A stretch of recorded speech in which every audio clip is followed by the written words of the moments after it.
the carpet in my office needed to be replaced, but it just wasn't in the budget. But torn and crumpled paper was, and having my puppy help me was totally fun. Mixing equal parts of glue and water, I made the paste for the floor.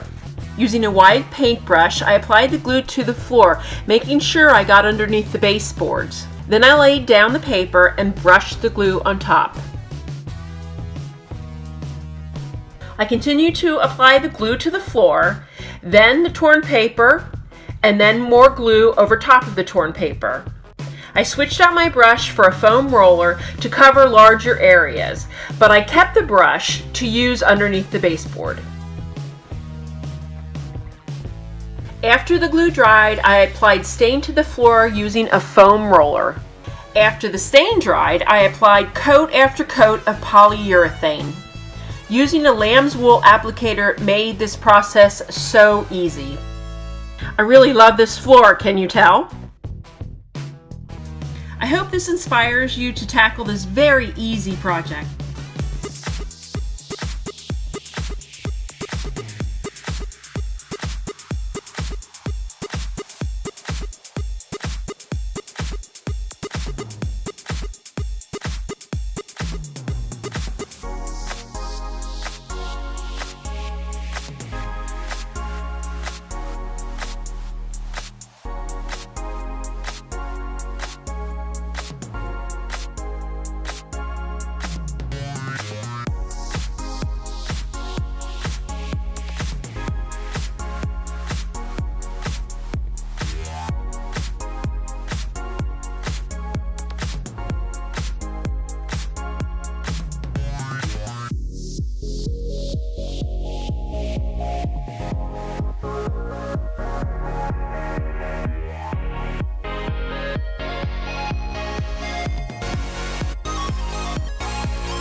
Two years ago, we painted our floor. That was the first time we painted it, and within 2 years, it turned super yellow. So to begin, we removed all our furniture and gave the floor a good sweep.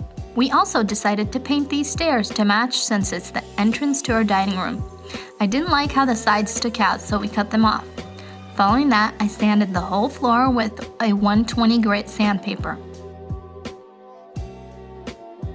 Then I swept up as much as I could and mixed my solution to wash the floor. I used TSP that I purchased at Home Depot. For the mixture measurements, I followed the instructions on the packaging. Then I used a plain rag and gave the floor a good wash. Once the floor was dry, I gave it another wash with just plain water. I let the floors dry overnight before applying my primer. This is the primer we used. I'm amazed at how good this stuff is. After only 3 hours of dry time, I couldn't scratch the first coat off with my nails. Once the first coat was dry, I decided to give it another coat of primer just in case. I let this dry overnight as well before applying my paint. Then I taped off my trim with some masking tape. We went with the Olympic One brand paint and an eggshell finish. This was something I had left from a previous project, and it was the perfect shade of gray. I only gave my floor 1 coat of gray. Don't worry about the blotchiness after only doing 1 coat. It doesn't have to be solid gray since you'll be adding the concrete effect on top. Once your light gray is dry, I used a few different colors to create the concrete effect. In total, it was 3 shades of gray, a warm gray, a cool gray, and the base color gray. To create your effect, you'll need a sponge. Dip it in water and drain it out as best as you can. Then start by pouring little spots of paint onto your base gray and rubbing it around. I mostly stuck to using my warm gray and cool gray to create the effect. The only time I used the base color gray is when the effect needed more contrast since it was a lot lighter than the other 2 grays. If your paint isn't rubbing into the floor easily, spray a little bit of water and keep going. I used about 2 spritzes or less per a 2 square foot area. Keep in mind, if you have too much water, it'll start looking kind of like brushstrokes, and you don't want that. Avoid brushstrokes as much as possible. It needs to look blended, almost like clouds. It's okay to go over an area with paint again if you diluted the paint with water too much. My floor really started looking nice once it was all dry, and I went over the floor and touched it up with the base color gray to add contrast. Use water if needed to blend. Okay, so with this floor, I tried working in smaller areas at a time, and then towards the end, I tried working in bigger areas. When I worked with bigger areas at a time, I would rub the cooler gray color onto the whole floor very messily, and you can hecka see the brush strokes. And then I let it dry. Then I'd go over and cover the brush strokes with the warmer color. To work on smaller areas at a time, I would pour both warm and cool gray colors and work in 2 square foot areas by blending the two together. Keep in mind, don't blend them completely together, just so there's a blended transition between the two. And I would have to say, working in smaller areas looked much better for my personal taste. But if you have a large room, it would probably be faster to finish it by working in bigger areas at a time. For our floor finish, we used this semi-gloss Varathane water-based floor finish. As far as the smell goes, this stuff does not stink at all compared to the oil-based. It just smells like you painted your whole home with a fresh coat of paint. We let the floor dry for 48 hours before putting any furniture on it, and that's it.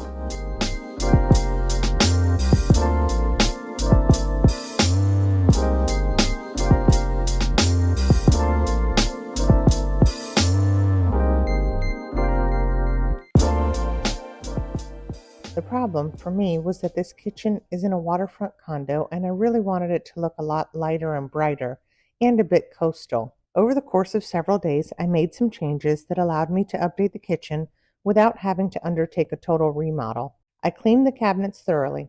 After that, I removed the cabinet pulls and then took the doors off of the hinges. This allowed me to paint the cabinets and the cabinet boxes. I painted them white, and the process was very quick and easy.